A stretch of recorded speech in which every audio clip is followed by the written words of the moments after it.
अस्सलामुअलैकुम and welcome back to sheralitv।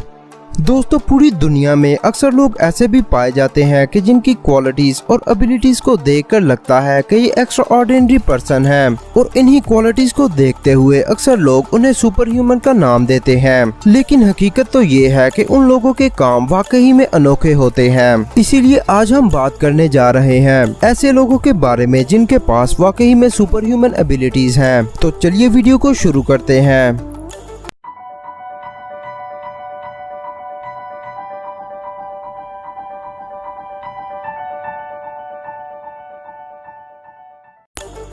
Number 6, Rebecca शेरॉक।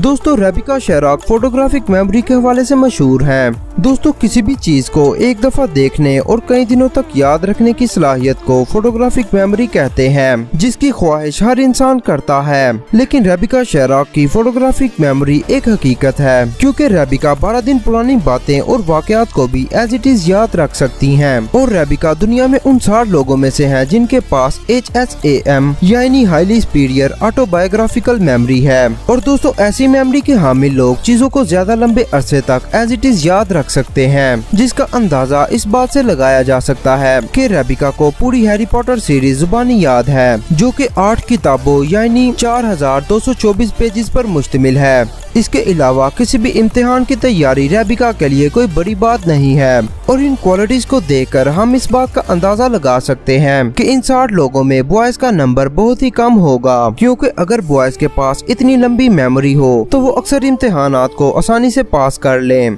इसके अलावा दोस्तों, जहां HSAM हर चीज को याद रखने में मदद देता है, वहीं रेबिका को अपने एम्बैरेसिंग मोमेंट्स भी याद रहते हैं, और वो इन्हें चाहते हुए भी अपने दिमाग से बाहर नहीं निकाल सकती। नंबर 5, जॉय मिलनी। दोस्तों, किसी डिजीज या बीमारी को स्मेल करके उसकी तशखीस करना यकीनन एक स्ट्रेंज सुपर पावर है, क्योंकि कहीं दूर किसी परफ्यूम या खुशबू को सूंघकर तो हर कोई बता सकता है। लेकिन जॉय मिलनी ने अपने शोर से आने वाली स्ट्रेंज स्मेल से आइडिया लगाया कि इसे कोई बीमारी है। दोस्तों, इस सब में हैरानकुन बात ये थी कि वो मखसूस स्मेल जॉय मिलनी के अलावा किसी और को नहीं आती थी। और इसके कुछ ही अरसे के बाद जॉय मिलनी के शोहर में पार्किंसंस डिजीज की तशखीस हो गई, और इस सब के बाद जॉय मिलनी को एक रूम में ले जाया गया जहां पार्किंसंस डिजीज के मरीज मौजूद थे। और वहां भी जॉय ने वैसे ही मखसूस बदबू का अंदाजा लगाया जो उसके शोहर से आती थी। इसके बाद यूनिवर्सिटी ऑफ एडिनबर्ग ने जॉय मिलनी का एक टेस्ट लिया, जिसमें उन्होंने पार्किंसंस डिजीज के पेशेंट्स को पूरा दिन टी शर्ट पहनाकर जॉय को दी, और सिर्फ स्मेल करने से ही जॉय ने ये बताया कि ये टी शर्ट किस पेशेंट की है और उसकी बीमारी कितनी सीवियर या माइल्ड है। दोस्तों, ये वाकई एक हैरत अंगेज सुपर पावर है। Number 4, Arthur Benjamin, math wizard.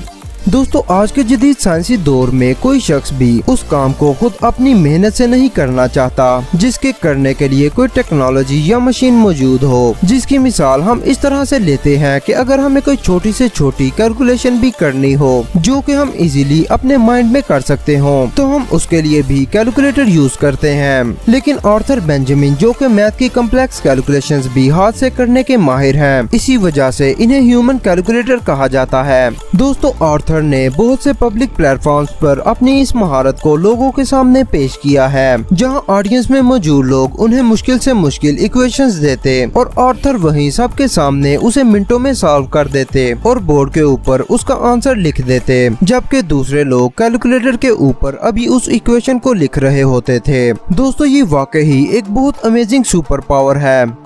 Number 3, Rajmohan near.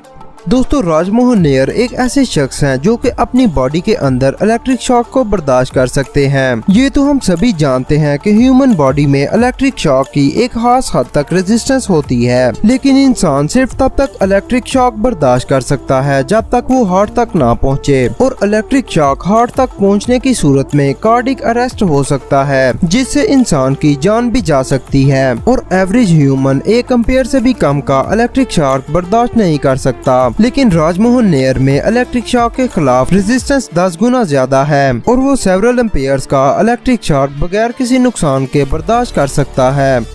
Number 2, जो कैमरॉन। दोस्तों ह्यूमन बॉडी को जरा सी चोट लगने पर आप पेन फील करते हैं और पेन लेवल डिफरेंट हो सकता है, लेकिन चोट लगने पर पेन का होना नॉर्मल समझा जाता है। मगर दोस्तों जो कैमरॉन के मुताबिक उनके जिस्म में पेन का होना तकरीबन इम्पॉसिबल है, क्योंकि वो पेन को फील नहीं कर सकती। दोस्तों 65 साल की उम्र में जो ने सर्जरी के बावजूद पेन किलर लेने से मना कर दिया, लेकिन डॉक्टर्स हैरान थे कि इस उम्र में पेन किलर के बगैर सर्जरी से रिकवरी किस तरह मुमकिन है। लेकिन फिर रिसर्च करके ये पता चला कि जो के जीन्स में डीएनए म्यूटेशन की वजह से वो पूरी जिंदगी पेन फील नहीं कर सकती, यहाँ तक कि चाइल्ड बर्थ के दौरान होने वाली पेन का भी उन्हें बिल्कुल एहसास नहीं हुआ। Number 1 Wim Hof. दोस्तों विम हॉफ को द आइसमैन भी कहा जाता है। दोस्तों ह्यूमन बॉडी सिर्फ एक खास हद तक टेम्परेचर बर्दाश्त कर सकती है और उससे कम या ज्यादा की सूरत में बॉडी टिश्यूज और सेल डिसेबल हो जाते हैं और बहुत ज्यादा फ्रीजिंग टेम्परेचर में इंसान की डेथ भी हो जाती है। दोस्तों विम हॉफ एक एथलीट हैं जो आज तक बहुत सारे अनबीटेबल वर्ल्ड रिकॉर्ड बना चुके हैं। दोस्तों विम ने सिर्फ शॉर्ट्स और शूज पहनकर 23,600 फीट ऊंची माउंट एवरेस्ट क्लाइंब की, जहां का फ्रीजिंग टेम्परेचर बर्दाश्त करना खुद में एक रिकॉर्ड है। इसके अलावा विम ने 80 मिनट तक आइस पाथ में रहकर न्यू वर्ल्ड रिकॉर्ड कायम किया। दोस्तों जब विम हॉफ का मुआयना किया गया तो ये बात सामने आई कि इसके ब्लड में लो टेम्परेचर के अगेंस्ट रिस्पांस शो करने वाले प्रोटीन्स की कमी है, जिसकी वजह से विम हॉफ की बॉडी में बहुत से इन्फेक्शंस के खिलाफ रेजिस्टेंस पाई जाती है। दोस्तों आज के लिए इतना ही। इनमें से कौन सी सुपर ह्यूमन एबिलिटी आपको सबसे ज्यादा पसंद आई, कमेंट बॉक्स में जरूर बताइएगा। और अगर आपको ये वीडियो अच्छी लगी तो इसे लाइक एंड शेयर करें, इस चैनल को सब्सक्राइब करें और बेल के आइकन को प्रेस करें ताकि आपको आने वाली हर अपडेट वक्त पर मिल सके। अगली वीडियो तक के लिए मुझे दीजिए इजाजत। अपना बहुत सारा ख्याल रखिए। अल्लाह निगहबान।